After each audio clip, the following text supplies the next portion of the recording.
Affects so many people. Is falling asleep a nightly battle? Yes. You're not alone, and more people are turning to natural sleep supplements to get a good night's sleep. You've probably heard of melatonin, maybe you use that, but magnesium also becoming a popular alternative. So what is backed by science and what's safe to try and what should you avoid? Dr. Shad Marvasti from HonorHealth. HonorHealth is here to talk about these questions this morning with some answers, so thank you.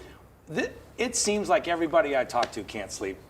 What's up with that? It's a very common thing. Unfortunately, most of us are sleep deprived, and sleep is really an underutilized therapy for longevity and health.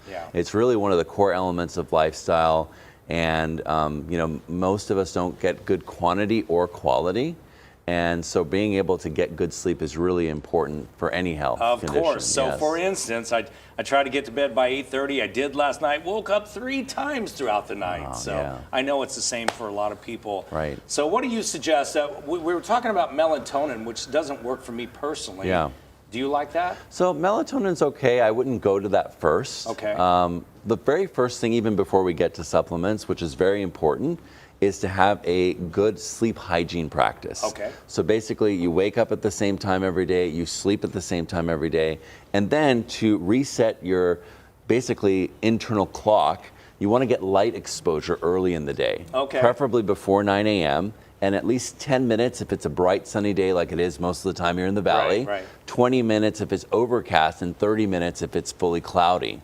And that actually helps to set up the rhythm of sleep. And so all those other practices with sleep hygiene are really important. If those things, you've done it and you're still having challenges, my first go-to is magnesium glycinate. Okay. Now, magnesium citrate is used for constipation and can actually result in diarrhea and loose stools. Glycinate, on the other hand, helps to reduce anxiety and also helps to improve sleep quality. So glycinate is something that you want to take. You want to take it about 30 minutes before bedtime. And incorporate it into part of your bedtime routine as you're dimming lights, as you're getting ready. Reading a book actually helps with sleep as well in bed. So magnesium glycinate I like a lot. A couple other ones that are really helpful. You can do like a tea, like a chamomile tea, which also is like a calming effect. Valerian root tea is stronger. So if you're going to do something like valerian, you want to avoid alcohol because the combination of the two has even more of a sedating effect, so you have to be mindful of that. A couple other things that are really nice out there is glycine, which is an amino acid that actually helps with sleep. And can actually, what it does is actually lowers your core body temperature. And helps you get to sleep better as well.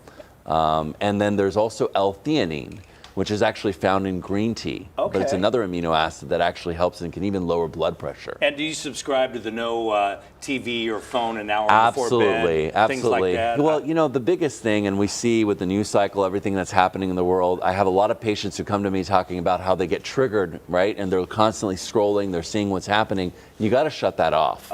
You got to stop that. And also the blue light that's emitted from your screens, including your phones, actually suppresses melatonin levels.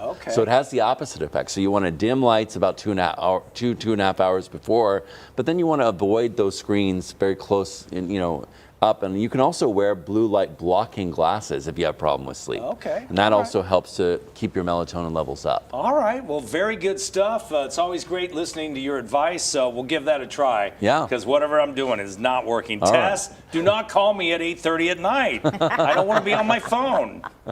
I know. Thank you so much. Yeah, you're welcome. My pleasure. Thank you.